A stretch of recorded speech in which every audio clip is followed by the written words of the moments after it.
Hello, everybody. This is my attempt to adapt Jordan Peterson's 12 Rules for Life into advice for younger students, middle school through high school and even into college.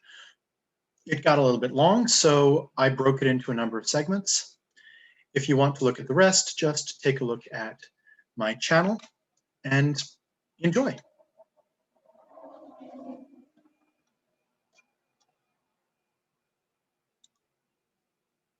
All right, rule 8, tell the truth, or at least don't lie. Yeah, and that sometimes may mean you shut your mouth, because you're not lying, but the truth is just dangerous, all right? And this is one of those things you're gonna have to weigh out. And sometimes telling the truth, even if it does have cataclysmic consequences, is far better than telling a lie, even if that would make life easier for you. This is this expedient versus meaningful thing, right? An example. Was dating a girl. Girl turned out to be very convinced of the idea of patriarchy. Let's just say I'm not convinced. My view of society is not nearly so, I guess, low poly, low resolution, and crude as to try to use this sort of 8-bit thing on a 128-bit, 256-bit life, right? If you've only got like a few categories to cram things in and they're mostly derogatory, something's wrong with your philosophy of the world. And that's a lot of this critical theory stuff. All right, a lot of this postmodern stuff it's just low resolution. It doesn't actually capture human interactions in any meaningful way, but it's very useful as a hammer to club other people with, and that's why people use it. And since it's also so simple, it sounds seductive. It's sort of like communism in a way, or socialism. They sound very simple and seductive. The problem is when you get into the details, you start to realize there's fundamental issues. If you don't know what I'm talking about, look up the history of the Soviet Union. Don't do well, true communism has never been tried. Look at what happened when they tried it, okay? By the end, the entire society was based on a lie. And when they gave up that lie was when the Soviet Union fell. When they started telling the truth, this system sucks. I have to get on a waiting list to get a car. I have to get on a waiting list to get a fridge. A fridge. You know, like a thing that keeps your food cold so it doesn't turn like poisonous and full of bacteria and kill you? You have to be on a waiting list for that? A years-long waiting list? Hell is wrong with your society. But the lie was so strong because the consequences for telling the truth were, there's a place called the Gulag. Go there, stay there for the rest of your life. It won't be long because we'll work you to death. Have a nice day. Or if you manage to get out of the Soviet Union, permanent exile from the place of your birth, which can be pretty hard on people. The books that told the truth, like the Gulag Archipelago, or Archipelago, I suppose, depending on how you pronounce it, that one, they tried to destroy it. He had to write the darn thing in secret. Read it, and you'll see what looks like a society looks like when people don't tell the truth. You'll see where you go when people don't tell the truth. Don't go there. More importantly, let's get back to this girl who had this sort of totalizing worldview of patriarchy. I just don't agree with it. Love me or hate me, I don't. I told her so. The result was she ghosted me. In fact, in such a way that I actually thought she might have been seriously injured or dead. That sucked. I'll tell you something though. It was a short-term catastrophe because guess what? In the end, it did me much better. Think about this, okay? There's two things. One is, at that point, I could go out and I could find someone who would tell the truth to me, who I could tell the truth to. So that's useful, right? Someone who had some moral character to them. And second,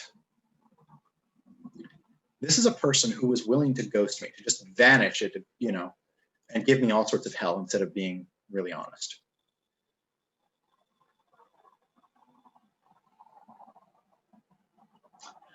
Think about what happens further on down the line if we'd stayed in that relationship.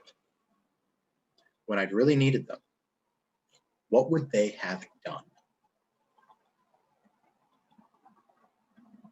They would have pulled it at an even worse time. They would have done their best, right, to destroy my life at an even worse time.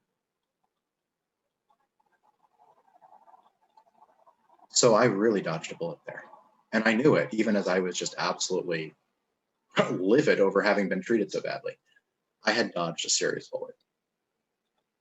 And I moved on and, you know, found new relationships and kept going.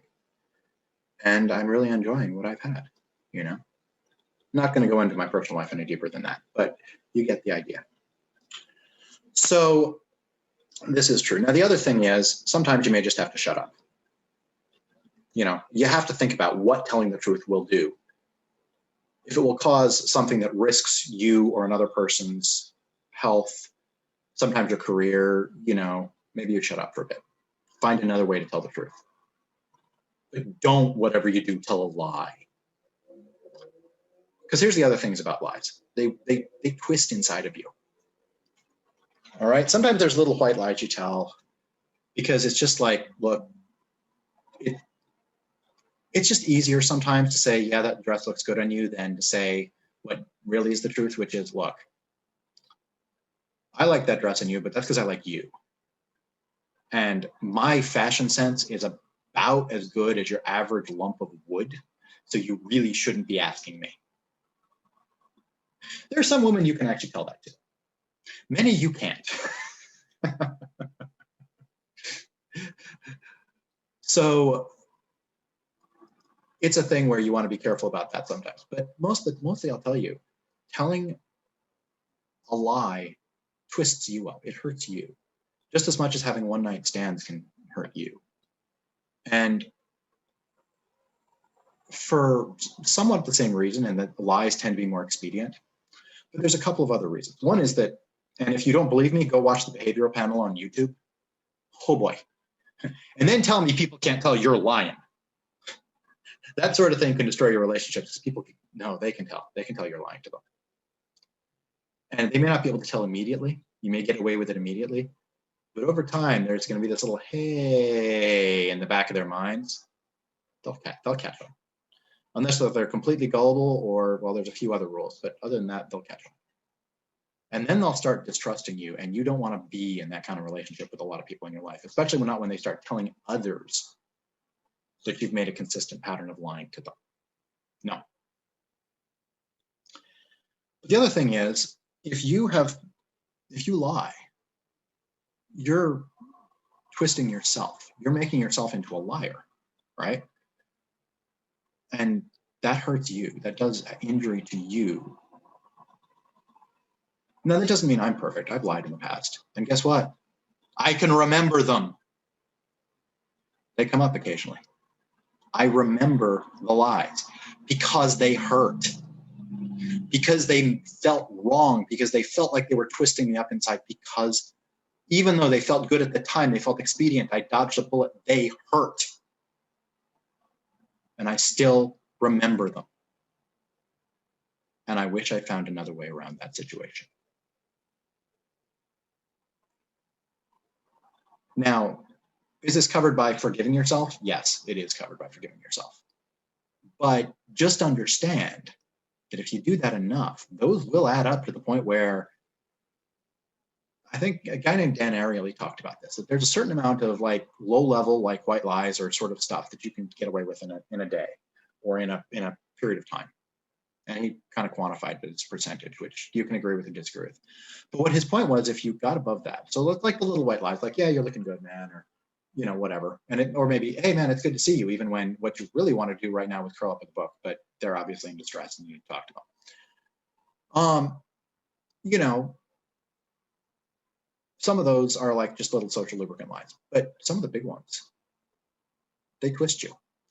And over time, what happens, according to at least Dan Ariely, is essentially you can switch modes. You stop seeing yourself as a good person if you move past those little surface little shadings of the truth, so to speak. And you start to see yourself as a liar. You start to see yourself as bad, as a deviant. And at that point, that's not good for you. Okay? Bitter, resentful, angry. Don't go there.